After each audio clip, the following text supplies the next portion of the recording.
Bismillahirrahmanirrahim. Assalamualaikum warahmatullahi wabarakatuh. Apa kabar teman-teman? Semoga teman-teman selalu dalam keadaan sehat ya. Tetap semangat belajarnya ya teman-teman. Nah, pagi ini teman-teman jangan lupa sholat duha, sarapan, dan berdoa sebelum belajar.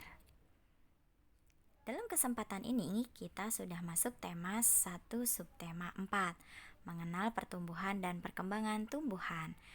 Nah, sebelum masuk materi, Ibu mau tanya, siapa di sini yang memiliki tanaman di rumahnya? Jika teman-teman memiliki tanaman di rumahnya, jangan lupa ya tanamannya disiram. Sebab tanaman butuh air, karena air dapat mempengaruhi pertumbuhan dan perkembangan pada tumbuhan. Tanaman memiliki banyak manfaat untuk kehidupan kita. Oleh karena itu, kita harus menjaga kelestarian tanaman. Perkembangbiakan tumbuhan terbagi menjadi dua, yaitu yang pertama secara kawin atau generatif. Perkembangbiakan tumbuhan dengan cara menanam biji atau dengan cara penyerbukan. Contohnya pada pohon pepaya, mangga, jeruk, semangka, apel, dan lain-lain. Nah, teman-teman perhatikan di sini ya. Nah, di sini Ibu punya pohon apel. Pertama, kita tanam dari biji. Dari biji ini tumbuh kecambah dan kemudian tumbuh menjadi tumbuhan muda, terus semakin tumbuh menjadi pohon kecil dan tumbuh hingga menjadi pohon dewasa yang bisa menghasilkan buah. Nah, kemudian penyerbukan. Sebelum kita bahas penyerbukan, teman-teman harus tahu dulu ya bagian-bagian pada bunga. Nah, di sini ada kelompok putik. Kelompok putik terdiri dari kepala putik, tangkai putik, dan dasar putik. Kemudian ada kelompok benang sari, terdiri dari kepala sari dan tangkai sari. Berikutnya ada kelompok bunga, ada mahkota bunga, ada bakal biji, dan ada tangkai bunga. Nah, di sini ada 4 penyerbukan ya teman-teman. Yang pertama penyerbukan sendiri, yaitu proses jatuhnya benang sari ke kepala putik pada tumbuhan itu sendiri. Kemudian penyerbukan tetangga, yaitu proses jatuhnya benang sari ke kepala putik pada bunga lain tetapi masih dalam satu tanaman atau satu pohon ya teman-teman. Kemudian ada penyerbukan silang, yaitu proses jatuhnya benang sari ke kepala putik pada beda tumbuhan tetapi masih dalam satu jenis. Penyerbukan yang berikutnya adalah penyerbukan bastar, yaitu proses jatuhnya benang sari ke kepala putik pada beda tumbuhan dan beda jenisnya. Perkembangbiakan tumbuhan yang kedua, yaitu secara tidak kawin atau vegetatif. Perkembangan dengan cara tanpa perkawinan dan dapat dilakukan dengan cara alami tanpa bantuan manusia dan secara buatan dengan bantuan manusia. Perkembangbiakan vegetatif alami yang pertama ada tunas, umbi batang, umbi lapis, umbi akar, spora, akar tinggal atau rizoma, dan geragi atau stolon.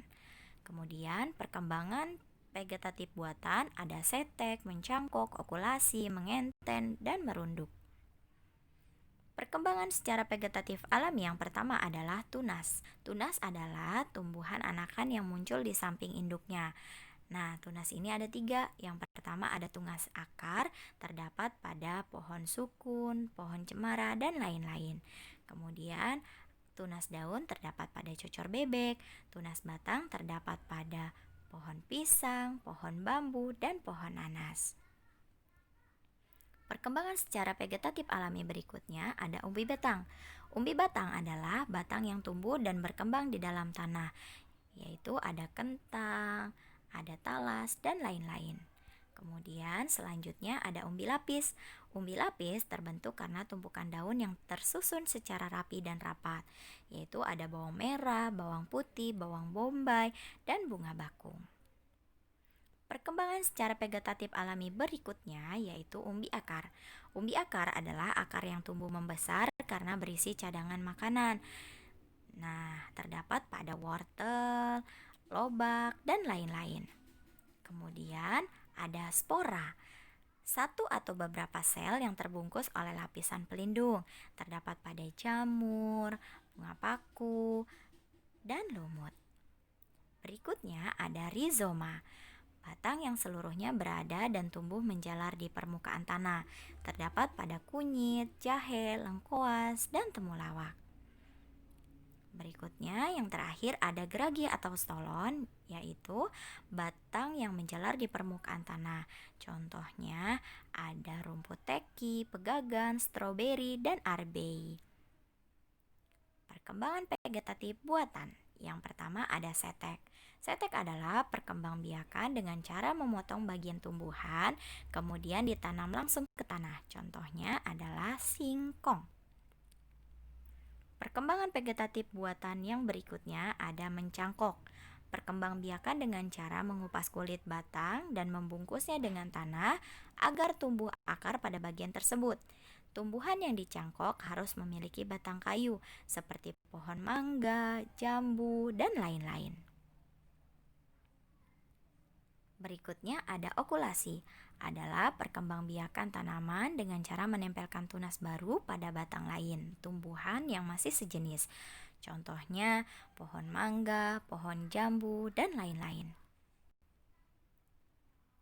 Kemudian ada menyambung atau mengenten, adalah perkembangbiakan dengan cara menyambung dua batang tanaman yang sejenis. Contohnya pohon mangga, rambutan, dan lain-lain. Kemudian ada merunduk. Merunduk adalah perkembangbiakan dengan cara membenamkan bagian batang tumbuhan ke dalam tanah dan mempertahankan posisi ini sampai tumbuh akar pada bagian batang tumbuhan. Contohnya adalah pohon stroberi. Nah, teman-teman, dari penjelasan Ibu tadi, ada yang mau bertanya? Jika teman-teman ingin bertanya, boleh tanyakan langsung ke Ibu atau tuliskan di kolom komentar ya. Terima kasih ya teman-teman sudah menyaksikan video Ibu. Ibu akhiri, wassalamualaikum warahmatullahi wabarakatuh.